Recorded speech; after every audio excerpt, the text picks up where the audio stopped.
What might Scarlett Johansson and rom-coms teach us about artificial intelligence and systemic risk in our capital markets?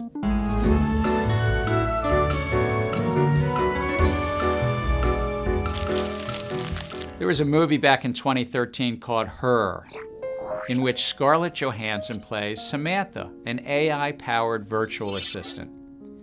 Samantha forms a romantic bond with Theodore, a human played by Joaquin Phoenix. Late in the movie, Theodore is shaken when he gets an error message, operating system not found. Upon Samantha's return, he asks if she's interacting with others. Yes, she responds, with 8,316 others. And shortly thereafter, she goes offline for good. Well, what might this have to do with our economy? Well, what we've seen in our economy is how one or a small number of tech platforms can come to dominate a field. We all know this. Search engines, retail platforms, cloud providers, and on. We're bound to see the same develop with artificial intelligence. In fact, the 3 largest cloud providers are already affiliated with the leading generative AI companies.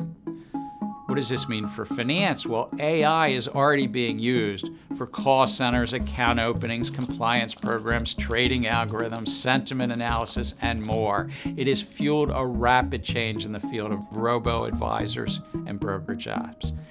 Thousands and thousands of financial entities are looking to build downstream applications relying on what is likely to be but a handful of base models upstream. A base model, or data aggregator, thus may send a similar signal to many individual actors, like Samantha, leading many of them to make similar decisions, like Theodore.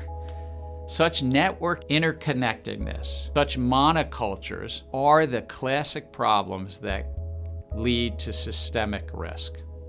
That brings me back to Samantha and Her. Imagine it wasn't Scarlett Johansson, but it was some base model or some data source on which 8,316 financial institutions were relying. That's what we may face in finance. Thus, if they go offline or they send a signal that everybody relies upon, AI may play a central role in the after-action reports of a future financial crisis. The challenges to financial stability that AI may pose in the future will require a lot of new thinking.